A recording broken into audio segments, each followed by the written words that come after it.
ایک دن ایک سیٹھ اپنی دولت کے خمار سے سرشار اپنی بیگم کے ساتھ دسترخوان پر بیٹھا ہوا تھا۔ سیٹھ صاحب نے کھانے پر ہاتھ بڑھایا ہی تھا کہ باہر دروازے پر دستک ہوئی۔ ساتھ ہی ایک آواز گونجی، اے گھر والوں، میں 2 روز سے بھوکا ہوں، کچھ کھانے کے لیے مجھے چند لقمے دے دو۔ سیٹھ صاحب کو فقیر کی صدا پر ذرا ناگواری گزری، بڑبڑا کر کہنے لگا، یہ ایک تو مانگنے والے بھی نا ہر روز مانگنے آ جاتے ہیں، نہ خود سکون کرتے ہیں نہ ہمیں سکون کرنے دیتے ہیں۔ بیوی نے کچھ کھانا فقیر کو دینا چاہا، لیکن سیٹھ صاحب نے منع کر دیا۔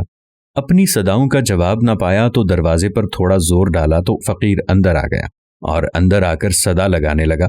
سیٹھ کی نگاہ جب فقیر پر پڑی تو وہ آپے سے باہر ہو گیا، کھانے کے دسترخوان سے اٹھا اور فقیر کو دھکے دینے لگا اور اسے گالیاں دینے لگا۔ آخری دھکے کے نتیجے میں فقیر دروازے سے باہر گلی میں نکل گیا۔ ابھی چند ہی دن گزرے تھے کہ سیٹھ کو کاروبار میں نقصان پر نقصان ہونے لگا۔ وہ پریشان رہنے لگا۔ چند ماہ میں گھر وغیرہ، زیورات، سب کچھ نیلام ہو گیا۔ جب نوبت فاقوں پر پہنچی تو سیٹھ نے اپنی بیوی سے کہا کہ اب تو میرا اپنا روح اور جسم کا ناطہ برقرار رکھنا بھی محال ہو گیا ہے، ایسے میں تمہارا بوجھ اٹھانا میرے لیے ممکن نہیں، لہٰذا میں باہوش و حواس تمہیں طلاق دیتا ہوں۔ بیوی نے طلاق لی، الوداع کہا اور عدت پوری کرنے کے بعد ایک اور شخص کے ساتھ شادی کر لی اور زندگی گزارنے لگی۔ اللہ کی کرنی کہ ایک دن وہ عورت اپنے نئے شوہر کے ساتھ کھانے کے دسترخوان پہ بیٹھی کھانا کھانے لگی تو عین اس وقت دروازے پر دستک ہوئی۔ آواز آئی کہ میں سخت بھوکا ہوں، خدا کے لیے مجھے کھانے کے لیے کچھ دو۔ اس کے خاوند نے سارا کھانا اٹھایا اور بیوی سے کہا کہ ہم اور بنا لیں گے، یہ اس فقیر کو دے دو۔ بیوی جیسے ہی کھانا فقیر کو دینے کے لیے اٹھی تو فقیر کو دیکھ کر سکتے میں آ گئی اور اپنے نئے شوہر سے کہنے لگی کہ یہ فقیر میرا پرانا شوہر ہے، اور ایک دن ہم ایسے ہی کھانا کھا رہے تھے تو اس سابقہ خاوند نے تکبر کے نشے میں اس فقیر کو دھکے دے کر باہر نکالا تھا۔ اس کا خاوند کہنے لگا کہ بیگم، کیا میں آپ کو اس سے زیادہ تعجب خیز بات نہ بتاؤں؟ اس نے کہا ضرور بتائیے۔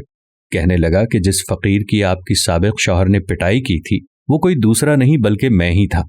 گردش زمانہ کا ایک عجیب نظارہ یہ تھا کہ اللہ تعالیٰ نے اس بدمست مالدار کی ہر چیز، مال، کوٹھی، حتیٰ کہ بیوی بھی چھین کر اس شخص کو دے دی جو فقیر بن کر اس کے گھر پر آیا تھا، اور چند سال بعد پھر اللہ تعالیٰ نے اس شخص کو فقیر بنا کر اسی کے در پہ لے گیا۔ اللہ اکبر، استغفر اللہ، واللہ علی کل شیء قدیر۔ بے شک اللہ تعالیٰ ہر چیز پر قادر ہے۔ دوستو، اللہ تعالیٰ سب سے زیادہ غرور اور تکبر کو ناپسند فرماتا ہے۔ غرور کا گناہ سب سے پہلے شیطان نے کیا تھا۔ غرور اپنی طاقت، دولت اور عہدے کی وجہ سے خود کو دوسروں سے بڑا سمجھنا اور دوسرے لوگوں کو خود سے کمتر اور حقیر سمجھنا، یا خود کو خدا سمجھنا کہ وہ اپنی طاقت اور دولت سے کچھ بھی کر سکتے ہیں اور کوئی ان کا کچھ نہیں بگاڑ سکتا۔